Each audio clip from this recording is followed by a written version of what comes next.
Speak Student! Molecular genetics, DNA technology, a la Shmoop. Okay, we're on next lesson, DNA technology with Dr. Ruth Tennant. Walk us through the various tools and techniques that people use, because it seems like DNA technology is beginning to, quote, play God in a lot of different ways. But walk us through the techniques, like how do we manage the expression of genes this way? How do we use DNA technology? Yeah, so one really important use of these sort of DNA RNA tools is to figure out how gene expression changes in different cells. Mm-hmm. And there's a bunch of different ways we can do that. One is through an experiment called the northern blot, which basically involves doing electrophoresis on RNA, basically separating the RNA by size and then probing with a radioactive probe a little snippet of DNA that tells us, okay, well, we see our gene here and not here. It's basically telling us the mRNA is present in this condition and not another condition. So that's one way of measuring gene expression. And why would that be useful? So let's say that you were comparing normal cells and cancer cells, and you wanted to try to find a target that was increased in expression in cancer cells. You could do it that way. So Got it. It would be a drug target. Okay, that makes sense. Okay, what's RT-PCR? RT-PCR, so that stands for reverse transcription followed by polymerase chain reaction.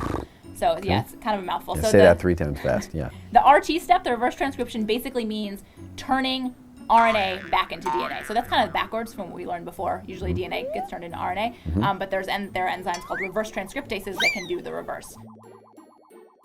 Now, I thought we couldn't parse in a reverse order. They could only go in one direction. So it's a different enzyme, exactly. So normal DNA polymerase can't do that, but viruses like HIV have a special enzyme in them called reverse transcriptase that is able to do the reverse. Yep. Wow, okay. Yep. All right, what is situ hybridization?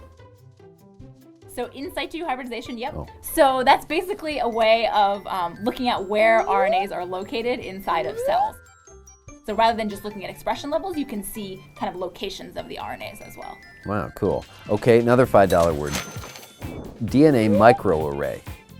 Yep, so a DNA microarray is kind of a more advanced way of looking at gene expression. So it's a little chip that you put little teeny pieces of DNA sticking off of that are kind of their own probes. And then you basically can hybridize your RNA or some DNA version of your RNA onto that chip, and wherever it sticks, that tells you, oh, that particular RNA was present in the cell. So it's just another way. It's kind of like a northern blot, but kind of on a more massive scale. Got it. And how does that relate with RNA sequencing? So RNA sequencing is kind of the most recent version. Instead of having to use specific probes, you basically sequence all the RNA in a cell, and you're able to do that quantitatively. So you can say, oh, there's more of this than something else. Got it. Okay. How do we use DNA technology? What is RT-PCR? What is in situ hybridization? What is a DNA microarray?